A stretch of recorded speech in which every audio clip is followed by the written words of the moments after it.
friends, this is Laura with Potpourri of Life. I hope that you're doing great and that you are looking forward to this weekend. Today it's January 17th, it's Friday, so tomorrow is a nice weekend. We're expecting some beautiful weather. Well, to us, 35 degrees is a beautiful weather.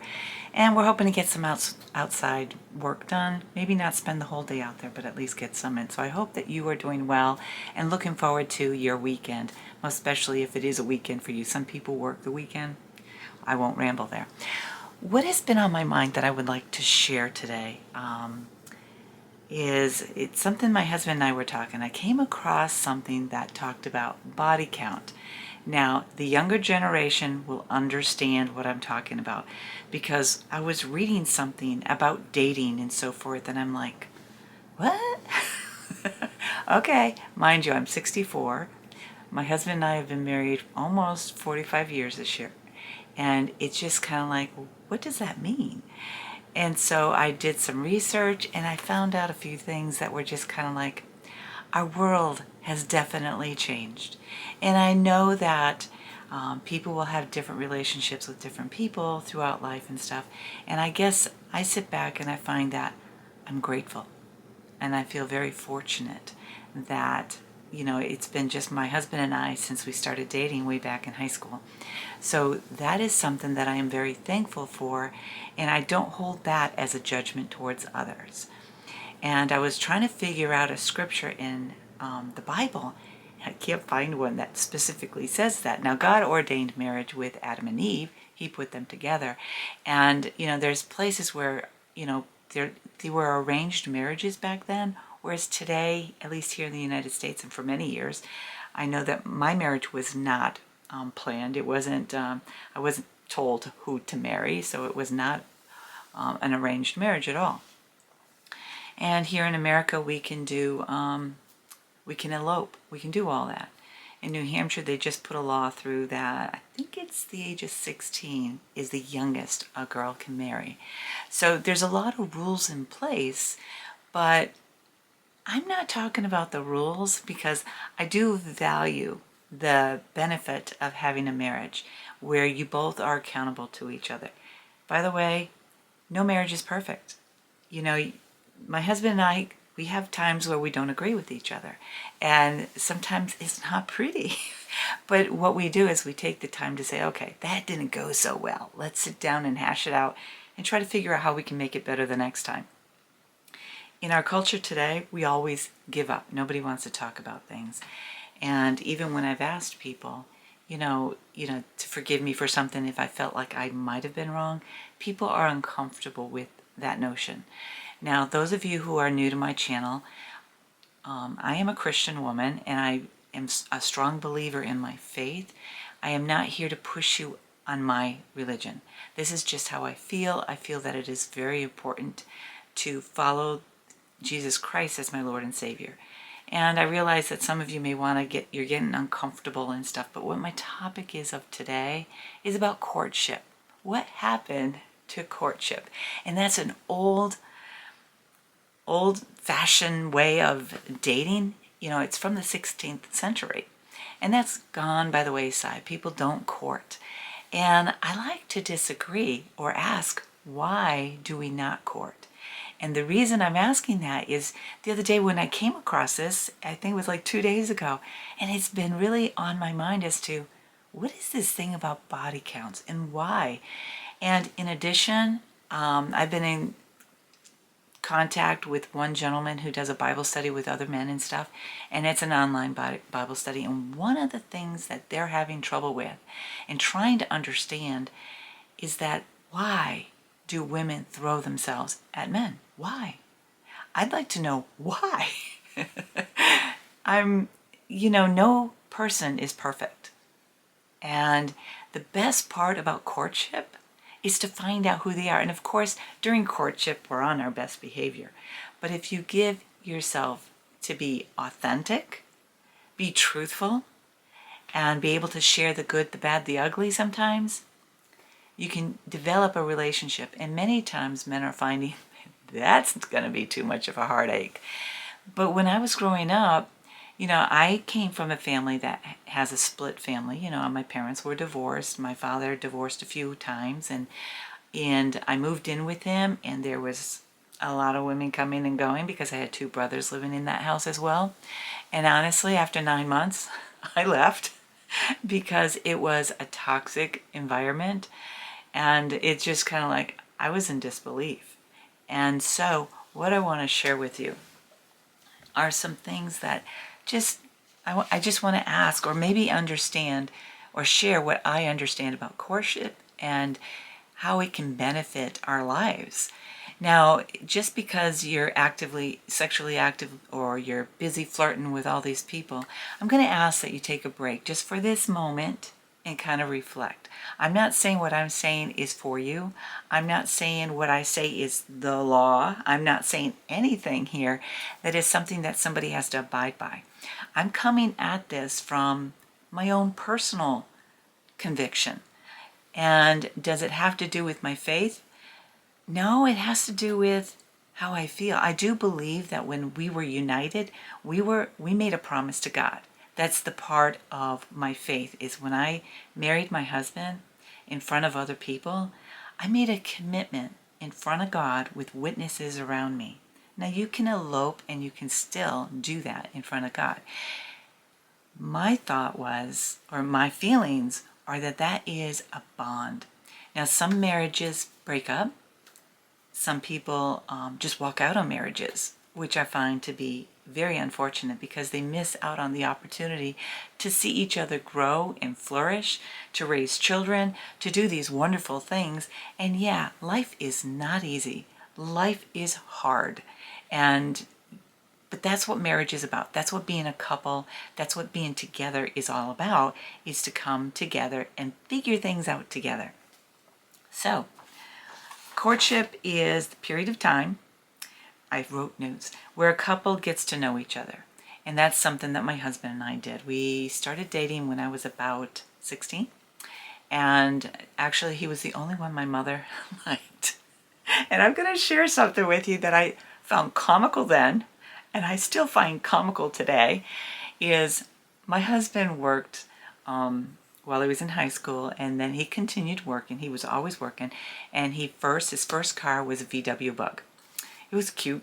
He called it the Silver Toad, and then later on, as he earned money, he ended up getting a Cobra 2, and I believe that's a Ford. See, I'm not impressed by cars, but anyways, it was a sporty car. It was cute. It was white with a blue stripe. Sorry, that didn't impress me either. But you know what?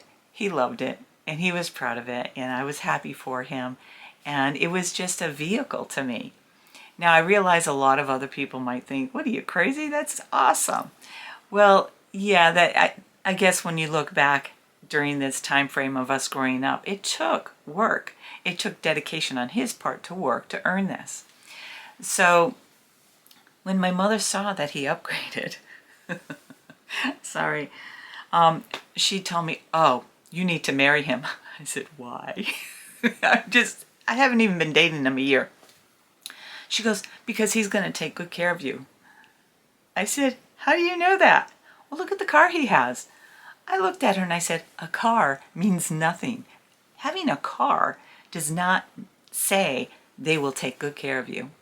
Not at all. I'm telling you folks, when my mother said that, it was evident to me of how unimpressed I am by money, vehicles, and material items. I just am not.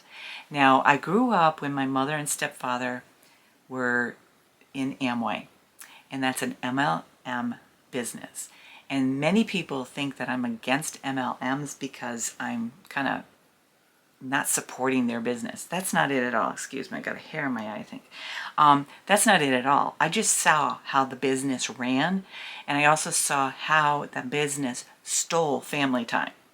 And the most important thing about Amway was the new car, how much money they could make, and all of this, and that is a facade.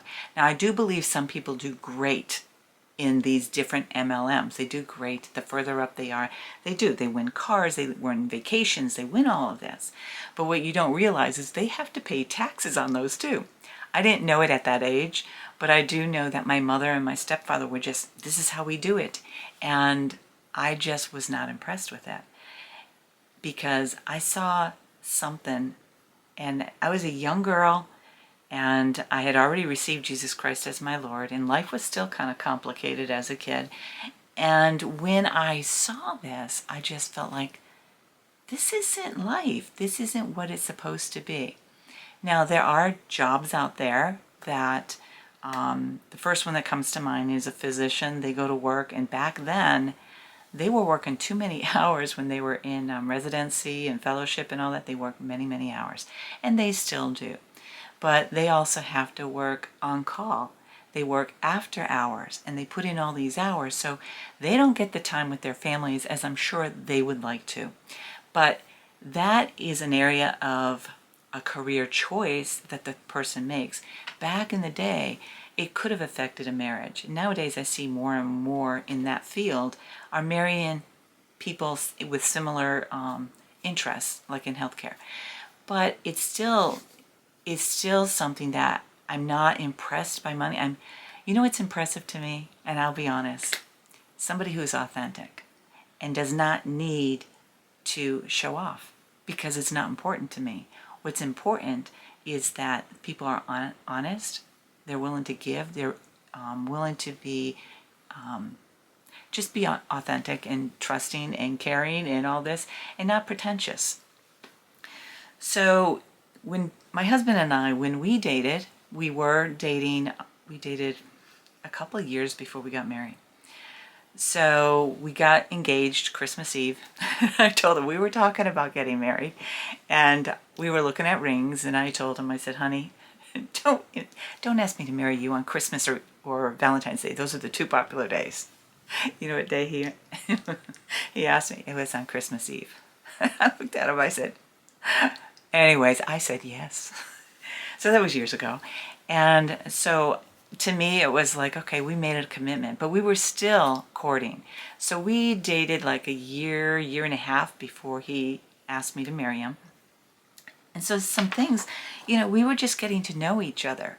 We were physical in the sense that we hugged, we kissed, and we did things together. We went fishing, we went hiking, and some of the things that he did were not really my cup of tea. Like he liked motorcycling, but I learned to like motorcycling. I didn't like dirt bike, which is what he had, and that noise drove me nuts. But he liked it. He earned the money to have a dirt bike. And so that was, in my opinion, respectable. So I don't know if my mother knew he had a motorcycle. But anyways, later on, as we dated and stuff, we ended up getting a small Suzuki type motorcycle. If he was here, he'd tell you what kind, because it was a motorcycle to me. And the nice thing about David, and this is how I know he loved me enough to care, is I had to wear a leather jacket in the worst of heat. I had to wear long pants. I had to wear a helmet. And, I didn't have to wear gloves, but I eventually got them because if I fell, I didn't want my hands all scraped up. And I had to wear boots. Now, I realize that when we have temps of over 80, 90, whatever degrees, you'd think that the wind would keep me comfortable. No, not in leathers. So eventually I did. We moved up another grade to a larger bike where it had a back. It took me a while to get used to sitting on his bike and so forth, but it was nice because we got to go out and drive. When I first started on his bike, he taught me how to drive. Not to drive, but how to ride as a passenger on his bike. And it didn't take me long, because once I got used to it, because a lot of times people get on the bike and they hold the guy or they hold the driver really tight. Don't do that. I had to loosen up. And then, because there was no real back, there was just like a few inches, to keep my back straight a little bit, but it was scary, because what if he had to brake really fast? But he was a careful driver, and so it was just an emotional concern because I didn't want to flip off the back. So we ended up upgrading, but what I learned was how to sit in the back without holding him, and that bothered him. And he goes, why aren't you holding on to me? I said, because I'm comfortable. I trusted him. And that's what is really important about a relationship, is can you trust your partner? And so later on we got a bigger bike, and it had a back and a set back, and I was having a good time, meaning I enjoyed the rides. They were a lot less costly to ride a bike, but I enjoyed the bike, and I miss it. I really do. And we got rid of it before I gave birth to our first child, and I regretted doing that. I did it on the advice of our family doctor, and he did it because you're not going to ride it and, be dangerous for the baby and all this other stuff. And I wasn't riding pregnant. I wasn't going to put my kids in a backpack and go riding a bike. But, we decided, okay, we're going to sell the bike and we will consider buying a new one at a future time. So that's why I regret it. But I did. I was fully geared with a helmet, leathers, everything. I even eventually got leather pants, and I had nice long gloves, and we did that to protect our bodies. And I'm glad we did that, because even though we were blessed to never have an accident, when I worked in the hospital, to see somebody come in who was in a bike accident, it's not pretty. And so there's a lot of stuff that goes on to get all the road rash out of you. And some people get hurt really bad. So my little suggestion is, please fully cover up. And I realize you look cute in your shorts and halters, but you won't look so cute when you fall and get hit, if it happens. And so that's my thing. You don't have to do what I might do, but it's just something to think about if you're going to be a passenger on a motorcycle or you're going to drive a motorcycle. Think about, you want to keep that sexy body of yours? Then treat it well. So with courtship, I digressed, but that is a part of our relationship when we were dating. So some things we did. We played pool downstairs in his cellar. We went on hikes. We went fishing. We did canoeing. We didn't have kayaks then. We just went for cruises. And we would get in the car and we would drive into the country. We would do all that stuff. And it was an opportunity to talk. We went to the movies once in a while. I'm trying to think, we've gone roller skating back in the day, and I guess roller skating has come back. I wish it was still a thing. We were not ice skaters, and because I was afraid of falling on that one little blade. So, and then let's see, I think he ice skated, is that the right term? But I was afraid of it because I couldn't balance. The roller skates I did really well on. So we did stuff like that, just typical 1970s, type activities. We were married in 1980. So it was something that we were doing. We were getting to know each other. I got to know his family. He got to know my family. We got to find the ins and outs of each other's family, trying to understand each other. And you know what? Courtship is cool. We called it dating, but technically it really is a courtship because we were getting to know each other. We might have been making out, we might have been holding hands, we might have done a lot of hugging, but it was a courtship of getting to know each other, and it was sweet. There was no pressure. And I guess in today's culture there's a lot of pressure, and that's why this body count really confused me, because I think girls, most especially, I'm going to focus on girls, I feel like we're being pushed to have intercourse. And I remember when I went to a party at a friend's house, they were talking about having sex with boys and stuff. So it's not something new. It's just something that there weren't a lot of us that were like, yeah, we got to do this. And, the boys were having a party in one room and the girls were in another, and some of the girls were leaving. And they would say, Laura, no, I didn't come here for that, because I went to a party with girls to chit chat, be silly, whatever. And it was the worst party I have ever gone to. And not that I was forced to do anything. I was pressured, but not forced. And I just said no. And I don't understand why we feel the need to pressure one another. But more importantly, why is it not okay to say no? We do live in a culture right now that we can't say no. In that it's not just in the dating realm, but if you tell somebody no, then you might come across as a snob, or you might be non-compliant. There's all kinds of things that could be going on. But I think we need to understand that the reason we have a voice is to be able to express ourselves. in fun times, in good times, bad times, and also in times of where we need to speak up for ourselves. So, what is courtship? It's being able to say no. It's two letters, one sentence. No. When they ask, well, why not? Just say, because I said no. And my husband and I were talking, as we talked, I asked him because there was a girl in our class that my mother didn't allow me to date at that particular time. And so I couldn't go to, I think it was, I don't know what dance, like a semi-formal type of dance that he went to. And so my girlfriend asked me, would I be upset? Because David and I hung out in high school, hanging out, and she knew that I really liked him. And she asked me, she goes, would you mind if I asked him to the semi-formal? I said, I can't go, so I don't care, because she was my friend. So I thought. And so I was talking to David. I said, why is it that people are like this? And I said, and did she pressure you for anything back then? I said, I assume that you didn't, because he didn't pressure me for nothing. And I was okay with that.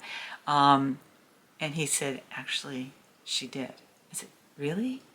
I said, and how is that? And I said, how come you never told me? I mean, that's a secret, isn't it? You know what? It's not a secret if it has nothing to do with your relationship. So when I found that out, here we are, almost 45 years married. We've been together for 47, almost 48 years. It's like, you never told me. But I learned something. He said, she was very pushy. She really was interested. And I said, really? And he goes, I think what made her be turned off by him, he goes, is because I wouldn't. He goes, I wasn't ready. I didn't want that type of relationship. So I said, oh. So I'm thinking now, at my age, at 64, thinking, I could have lost him.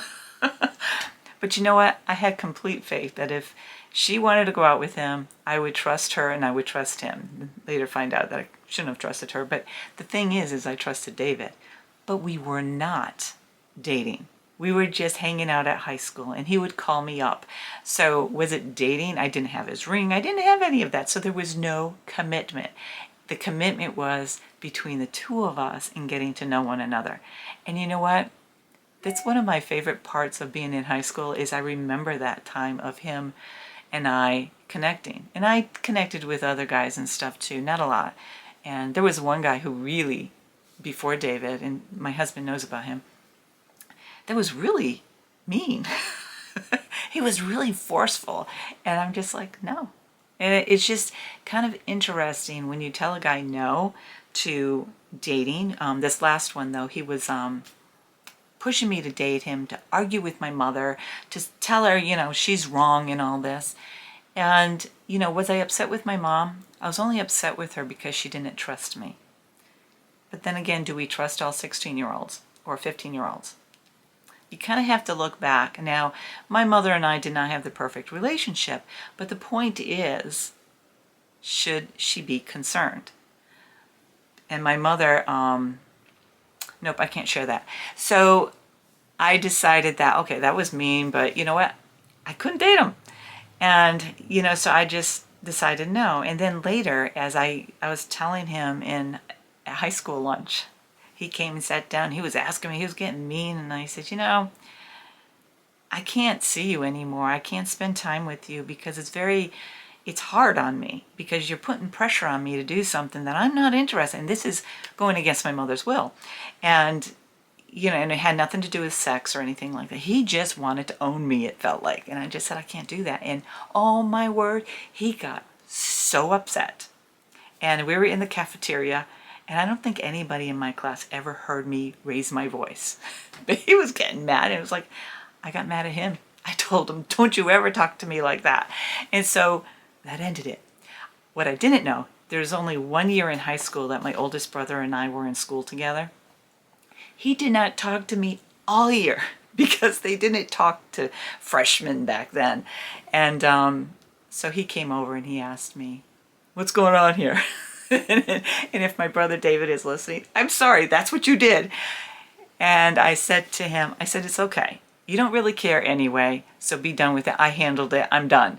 And so I walked away, and I didn't realize that people were still looking at me like with their mouth hanging down. It's like, I'm not going to take. So back then I realized that I did have a voice, and I've just been, I've been building on it. I've been trying to embrace the person I am. Now I've gone through some many trials in life, but the most important thing that I've always held on to, two things. I have my faith in Jesus Christ. That has been the key thing of helping me get through some hurdles through high school and towards being together with David and marrying him. So as we moved forward, what are some things? Oh, it's not only my faith in Jesus, but I'm also grateful for the fact that I knew how to stand up. And that's how, the hard part was standing up to my parents. Because you know what? We are raised by them. We're supposed to honor and, respect them and stuff. But there comes a time when sometimes we need to step away from that. And I'm not going to go into that and bash parents and stuff, because all parents make mistakes. I've made mistakes. I've made mistakes in my marriage. But what it matters is, can you be accountable for those mistakes? Can you apologize to your child? Can you do any of that? But beyond that, I needed to make a choice for my health to leave. And so I did. It was interesting. And then I moved in with my father. That was interesting. So I ended up leaving there. Part of the problem is I had nowhere to go. Nowhere to go. I was working. David was working. And yes, we were dating at this point. And while I was living with my dad, we did get engaged. And so they knew we were going to get married. But it was just an interesting interaction. So in that time era, sometimes you ended up moving in together. And back then it was taboo. Okay. People were living together. And so David and I decided we were going to move in together. It didn't sit well with his parents. It didn't sit well with many people. It's not what either one of us truly wanted to do. But we were talking about the toxicity, and back then that was not a word. And we talked about that, and it's just like, I can't go on. It's either this or I hit the road, because I can't live in an environment that I'm always in areas of people yelling and screaming and all this stuff. And it's just like, I couldn't take it. My body, my brain, my heart couldn't take it. And so, because to me, I see people yelling and screaming, I see emotional pain, and I also see hurt, and I also see neglect. Not only for myself, but from what other people are doing. And back then, that's what I saw, and I could never make them happy.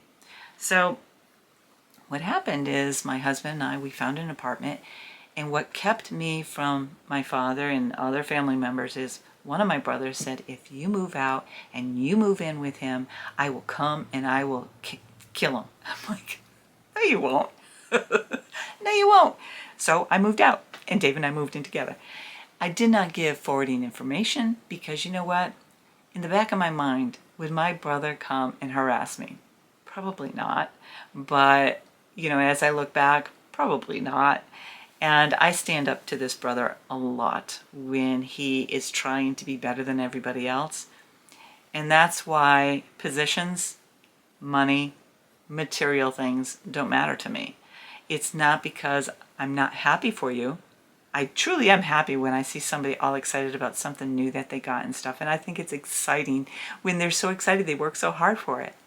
But I'm not impressed if it's a show off, like, look what I got, it's better than you. And I've been told that by other people. And it's just like, it's okay, because it doesn't faze me. Dave and I have gone through ups and downs. And here we are in the midst of trying to find a new home. And in the market that it is today, we can't do it. And so we're kind of like, okay, we're going to settle down, make some other changes, and we're just going to pray. If God wants us to find a farmhouse or some property and stuff, it's going to happen. So back to courting. Okay. So what happens during courtship? First of all, it's an old-fashioned term, and it comes from the 16th century, as I shared. And, a lot of times people were fixed up. You had to marry this person, and it's usually the girl was being told to marry a guy. So it still happens in other countries, but it's not happening here in the United States, although Maybe it is, I don't know. It's not as far as I know. So during courtship, couples spend time together. I alluded that. They go on dates, go to the movies, go out to dinner. I remember one place he took me to. You can't find a restaurant like that where you go out, secluded table, candlelight, the ambiance is down, and you have a lovely dinner. The only restaurants around where I am, they're just like fast food in my opinion, because everybody's so claustrophobically next to each other and you hear everybody's conversations, so I don't enjoy going out to eat. But that being said, I enjoyed when he took me out to a private type place to go out to dinner, to spend time together. It was special. So other things that we did is we went on picnics, and that was fine with me. Even today, we've talked about what do we want to do for certain things, and going on a picnic is fine with me. They have conversations. Oh my Lord, they have conversations, okay? David and I talked all the time, and as you can tell, I'm a talker. No, it wasn't always one-sided. You might think so. David just likes hearing my voice. Now, I'm not saying that he's not home. I can't bring him in here. David does like hearing me talk. And I always tell him, like when he calls at dinner, just say something. So I'll be silent. He'll go, anything wrong? I'm like, oh my gosh. He's not a talker. But once he gets talking about a subject he knows, it's really enjoyable too. And he's a great teacher. I'm not going to put him on a pedestal, okay? He's good for me. So couples exchange gifts. You know, you might be out and about and you see something, you might want to get it for him or her, and that's always special. And then they do show physical affection, and the method in which I'm speaking, it's not first thing in bed. It definitely is not that, in my opinion. Now, there's going to be people out there, and that's where the body count comes in. If you're courting somebody, it's one person. You're not courting the world. So that was not the priority of our relationship. So there's ways to have physical attention to each other without having intercourse. And I wish more and more people would realize that. And were we interested? Well, of course, but it wasn't the priority of our relationship. You go dancing. Now, there's not a lot of places for people to dance unless you go to a bar, and David and I were not drinkers. So to go to a bar was not for us. But, you know, you go to a wedding and stuff like that, you might be out dancing and stuff. But sometimes, like even in the house here, even in our small kitchen, we will dance because we just feel like being close and dance. And that's kind of a very intimate, connecting time together. Couples participate in activities together similar to kayaking, canoeing, and all those things that we liked. Other people like to ski. Other people like to go to games like football, soccer, all those different sports that are out there. And I guess we have this new game called pickleball, and there's a pickleball court down at the park across the street from us. People can go to games, football, basketball, all kinds of games like that are going on at the high schools. And even though you might not be a high school member, you can go to them. And so those are things that you can do. You got to think outside the box. Dating and courtship is not about the bedroom. It's not about that. And it's not about the couch and all the other places, folks. Stay focused. Okay. What is the purpose of courtship? What is the purpose of dating? You know, I'm kind of like correlating them. It's to build a connection. And that's what was happening with David and I. It was a connection to decide if the couple is compatible in long-term commitment. So some people, they make the greatest decision after a couple months or a couple weeks of dating. It's just they jive. And that's cool. But Dave and I dated a while, engaged, and then even after a year after we were engaged, his mom came up to us and asked, are you guys going to actually get married, or are you just going to be engaged? I'm like, oh yeah, we got to get...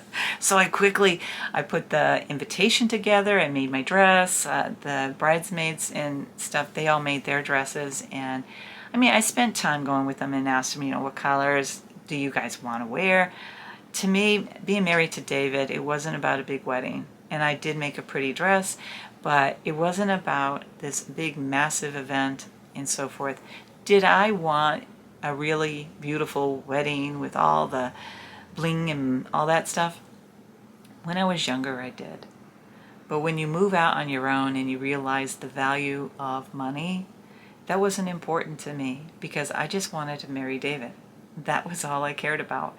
And to this day, even if something happened to him and I remarried, I'll probably be wearing t-shirts and a flannel shirt. Well, I'm not sure if it'll be that simple, but it's just, I like simplicity now. Do I like elegance? Absolutely. But it's just I'm more down to earth, and I was always down to earth back then too, but I still liked things a little bit more elegant when I was little. I still like things elegant. So, anyways, and you discover each other's strengths and weaknesses, and I like to include what each other's talents are. And I'm thinking like David had woodworking. He knew how to work on his car. I did sewing. That was pretty much all I did when I was younger, was sewing. And but I could make him a gift. He could make me a gift. And that does not mean to court you have to have a skill. It's just those were things. I mean, if you are dating a mechanic, they'll probably take care of your car. That would have been nice. No, he still took care of his car the best he could and took it in when it needed to be taken in. So there are things that you can do together without having to go to that next level. So how long does courtship last? The length of the courtship varies depending on the individuals and their cultural backgrounds.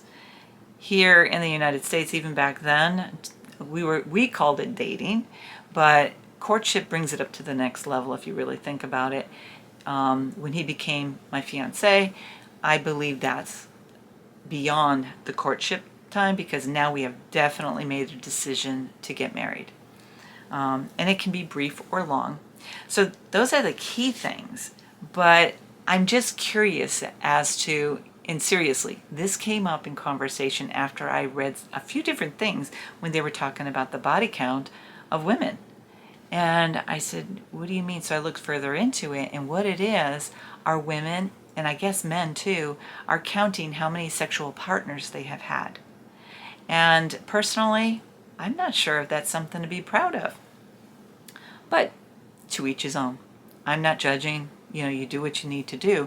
But I just find that maybe, we should stop and think. And if you are feeling like you have to have sex with a guy and they're pressuring you, think twice. Okay, I'm older, but I was 17 and we just decided that even though we wanted to, it's not something that we honored. We didn't want to go that far because we were trying to get to know each other. A mom of a guy that we know, she was telling me that her son gets upset when he takes a woman out and spends all this money to take him out to dinner, and then she doesn't have sex with him. And I told her, I said, well, that's too bad, because if I was that girl, that's too bad on him. But it also told me something, that I would not go out to dinner with somebody without first letting them know not to expect anything but to spend time together talking. Because I value me. And that's what I think we've lost in society, is how women value themselves. To hear a Christian gentleman saying that he would never date, and then I see on YouTube, you can see some young men who are tired of women throwing themselves at them. Now, are they bragging? I'm not sure they are, because you see this in culture. And of course, we have TV. I haven't had TV in a long time, but even when we did, it was a thing. And we got to stop watching TV, because that is not reality, okay? The reality is, who are you? And I think before you start committing to somebody else, again, this is my personal opinion, it's not something that I think you need to do. I think we need to first reflect on who we are. Reflect on who we are in terms of, do we love ourselves? Do you want somebody to love you because you gave them what they wanted? Or do you want somebody to love you because of who you are? Your hurts, your joyful times, the things that you can do, and the fun things that you enjoy, or spending time cooking together and stuff. What do you want out of a relationship? No relationship, I'm going to repeat this, no relationship is perfect. What does make a good relationship is communication, in the good, in the bad. And when things aren't good and you have an argument, you know what? Pull it together. And don't just run off and be mad at him for the rest of your lives, because I think sometimes that's something that happens. Now, I'm not saying it happens in all cases where people separate, because I'm not privy to all the different relationships out there. I just find it kind of sad that people are unhappy in their relationships and they're finding other people and they're leaving the person that they loved when they got married, or so it seemed, or whatever. And it is true. People change. I'm hearing in my head, I'm thinking, all these people, oh, people change. Of course they do. I mean, the reality is, as we get older, we become wiser. We start realizing, oh, that wasn't a nice thing, or something happened. And my husband and I were talking on this too, because I was going back and I said, if I was to get married again today, would I make the same decisions? And I had to really think about this. He said he definitely would. He was adamant. I said, I'm not sure, because I really didn't know who I was back then. I know who I am today. And then I started thinking, I started listing the things that I liked about him when I was dating him. And he has changed. But I said, one of the things I liked about you was how you shared things and taught me some stuff. He still does that. He used to always tell me I was pretty. I thought he was crazy. He still tells me that. I still think he's crazy, but he still tells me beautiful. He still calls me beautiful. If I pick up the phone and call him, he'll say, "Hey, beautiful." He doesn't even see me. My hair could be a mess. And in the morning, like this morning, I didn't comb my hair. I was just sitting there drinking some coffee, waking up. And he goes, "You're beautiful this morning." Now, fortunately, my hair wasn't all in a mess or anything. It looked fine. I didn't comb it. It looked fine. But he still called me beautiful, because he just sees that. I think he's nuts first thing in the morning. But we all have our kind of like, that's just kind of like, don't look at me right now. That's something that we grew up with. But I appreciate that he loves me even when I'm in pajamas running around doing stuff. So those are the things. Now, what are some other things that when I was sewing, one of the things he asked me to do, and I think it was before we got married, he knew I liked to sew. I didn't have money back then to buy fabric and stuff. And then he asked me if I would make him a gun case. And I'm like, what are you, nuts? I can't make you a gun case. And he goes, no, I have these corduroy pants that I really don't want to, I would like this as my gun case. I'm trying to think if I have a picture of it. And if so, I'll add it, but I don't think I have a picture. I think I saw it the other day though. And I said, "You want that?" And he goes, "Yeah." So I took his corduroy jeans and I cut him up. I measured his gun and I just kind of like made a handle on it. And I said, "Is this what you're looking for?" He goes, "Yes." Friends, I tell you, I thought he was dorky then. But you know what I loved about him? Is he asked me to do that for him. And he loved it anyway. And I asked him, I said, "Do you still like that?" He goes, "Actually, it's my favorite gun case." And I'm like, he is so sentimental. But that's what I like about him. And so those are the things that we do that, as I reflect, those are some of the things, those are the attracting features of him. So was he good looking in high school? Uh-huh. And he had red hair. It was beautiful. And now he won't let him grow I want his hair to grow out. It still has red in it, and it has, it has tinsel, the silver stuff. But that's part of age. But he does not want long hair anymore. So, and I cut his hair and I honor what his request is. And now that I don't have the shakes like I did with the Lyme disease, I'm able to cut his hair without worrying I'm going to make a mistake. So now I'm trying to work with it to try to give it more volume on top, but not a lot, because he doesn't like it. And, that's the other thing about being married. There are some things that the other person doesn't like. Now, when he met me, I did not like peas. My mother forced them on me. And one of the things I used to do is we were outside and she would force us to eat our vegetables and stuff. I would actually volunteer. If peas were on the table or lima beans, "Can I go eat out on the picnic table?" And she would let me. Well, our dog loved vegetables. So I let her finish them for me. And I was okay with that, because they were gone. Because one time my mother put them in the refrigerator and said, "You got to eat them for breakfast." I didn't eat for a day because I was not going to eat those peas. And that wasn't rebellion against her. I just did not like them. And, you know, my brothers used to tease me because I didn't like them. And now today I eat peas. I don't eat lima beans. I don't buy them. But, and when I was pregnant with my girls, the one thing that I did was I ate more vegetables than I ever imagined I would. And it included peas, not lima beans, but peas. And I just made them so that I could enjoy them. And then when the girls were young, I gave them 2 options on the dinner table so that they could choose. All the time they ate both vegetables, no problem. And that was kind of cool. So do I contribute that to the fact that I ate peas when I was pregnant? Of course I do. I don't know if that's true. But that's how I see it. And we do things because we love one another. My husband loved me enough so that's when we started having separate vegetables. He doesn't like green beans. I don't like peas. So when either of those vegetables were being discussed, and even to this day, we will make sure that the other person has something they like. Corn we both like, so that's a 1 vegetable side sometimes. And so adapting to each other's likes is very important. And when somebody doesn't do something your way, now I'm very particular with organization and stuff, so I will organize things, show him how things are. He's not as organized as I am, and so I'm always reminding him.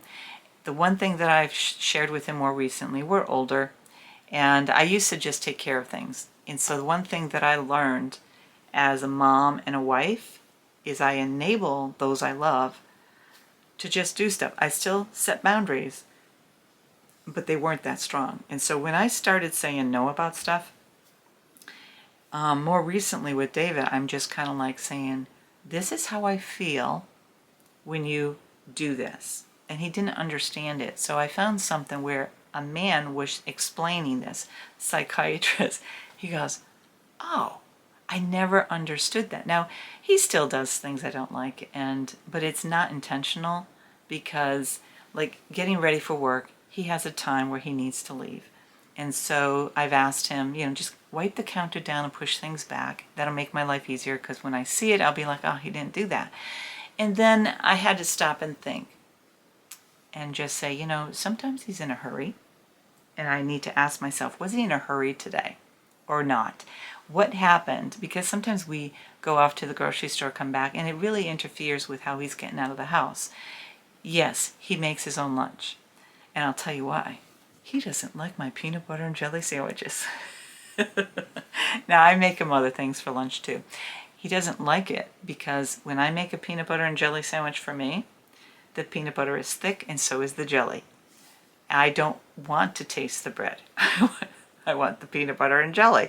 Whereas he likes it a thin layer. And it took me a few years to figure this out. And so I don't make his lunch because I'm afraid that he's not going to like it. So he makes himself a sandwich. And lately, I've been making him protein-filled breakfast. And that's just something that I do so while he's making his lunch. So it's always, marriage is about compromise. When I was sick with Lyme, he did a lot of chores. Now we share those chores. Like in the bathroom, he does the tub because my back hurts too much. So he does the tub and I do the rest of the cleaning. There's other things that we compromise. If one's not feeling well, the other one picks up. And it's not about the other person being lazy. It's about realizing what's going on. He was not feeling good the other day. I just said, lay down. Just don't come near me. Go get better. And he was better soon thereafter. But that's what it is. You have to be there for one another. Courtship is to understand when they say, hey, I'm really sick, and just accept it. Another part of courtship, and that is when the other party is losing interest in you, you need to be able to learn how to pick up those vibes. Don't be so infatuated with, oh, this guy, he's the dreamboat. There's no dreamboat, okay? There are lovely men out there. There are many handsome men out there, but there's no dreamboat. A dreamboat is not something that you can rely on for your future, okay? They float away. But a reliable guy is somebody who's going to be there when you're not feeling good. And if you're putting boundaries up when you're younger and you're living at your own house, it's okay not to go visit them for a day or two.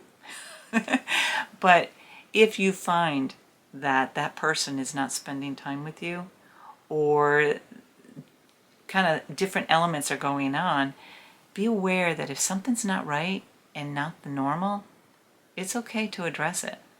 And I know that comes across to some people as, well, you don't trust them.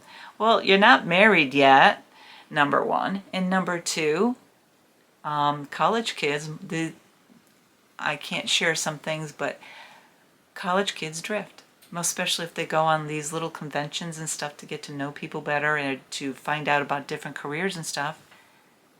People drift because they're in an age, and this generation is in an age of not really giving 100% to their person that they're totally committed to. And that's a sad thing to say, but it happens. It happened to a friend of mine when I was working in the hospital, and she was sharing things. I said, honey, I said, if he's not making time for you, he's not committed to you. And she goes, oh yeah, he has things that he wants to get done. I said, okay. And he talked about it. She talked about a few things. I said, I had to let it go. And then a week later, I found out that he was seeing somebody else. It was so heartbreaking. It broke my heart to see her in so much pain. And because she really trusted him. And we can trust people, but you have to understand that sometimes human nature takes over. But if they can't be faithful to you, or at least come to you and explain what's going on, then that relationship will not be strong. It was interesting when I was working, before my youngest was born, I was working in the office. I was an office manager and in an accounting department, and one of the girls, they were talking to me and they said, I think it was a temp that was there, and she goes, do you trust your husband? I said, yeah. Has he ever cheated on you? And I said, no. And she goes, how do you know? First of all, I don't have to say anything to you. Number two, it's none of your business. And third, why should I be looking to see he's home when he's supposed to? If he's going to be late, he calls me.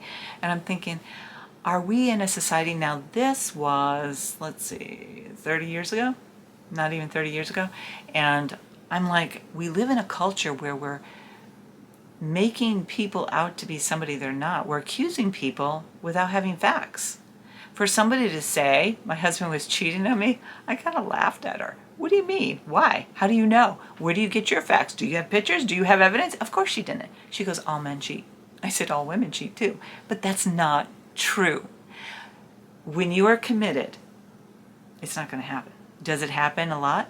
Yes, it does. And I am so sad to say that, but it does happen. But we can at least be better than accusing people before it happens. So when you're courting somebody, understand that it's a relationship that you want to bring to the table to be something worthwhile when you finally do make that final commitment of marriage. And do marriages change over time? Yeah. And if something happens, like you lose a spouse or anything like that, the whole process of courtship starts all over again. And in our culture, that doesn't seem to be a thing. But I would like to think that there are some old school people, like, I'm just that way. And I'd like to believe that there are other people out there too. But I am disheartened at the number of men that are finding that it's not worth their time to have a relationship with women because they're just going around throwing themselves at each other or at men and stuff like that. But I also think it's happening with men too. And, so if anything else, I'm not telling you what to do at all. I would just kind of like body count. And I am so glad my body count is 1 because that's all I need. And trust me, I don't want to deal with drama, okay? And I love the relationship that I'm building. It's not perfect. We have disagreements. And that's the one thing. Somebody asked me one time, you've been married that long? That was when we were married 25 years. And what's the key? I'm like, there's a key? It's just having communication, compromising, being willing to accept each other's fault and forgiving each other and just moving on. Does that mean you can forgive somebody who has cheated on you? It can. If your relationship is strong enough and they do, and they are very sorry, and you can tell when they are, then it's up to you. But sometimes I think sometimes we have to stop and think, have a conversation, seek therapy and stuff, and ask what made somebody leave. And that's a discussion between the couple. And so I truly hope to see marriages and relationships and so forth grow, because I think that's important and that's what makes things more valuable in life. And so I don't know, I know courtship is old, okay? It's old-fashioned. I think it's adorable. I think it's honorable. And I think it's special. So I hope that you were thinking about this. And if you're doing a body count, put it aside. Stop and think. Take a moment. And just think, is it really worth that? With all the side effects in terms of potential diseases. Like if you sleep with somebody who has slept with 30 other people, you've now slept with 31 people. And it's because of what kind of things they can contract. You don't need to hear that from me. If you're somebody who is sexually active like that, you've heard it from your doctors. You don't need that from me. And so I would just like to believe that there are a lot of people. If you're somebody who is still committed to your relationship, do a thumbs up or whatever. Even leave a comment and just say you value courtship. And even if you've been there before doing, you probably weren't body count. Is it really a thing? I just did it. Truly, this is like foreign to me, the things I learn as I get older. And I'm not laughing as an insult to you, I just don't get it. So I hope that you're doing well, and may God bless you. Have a great weekend, folks.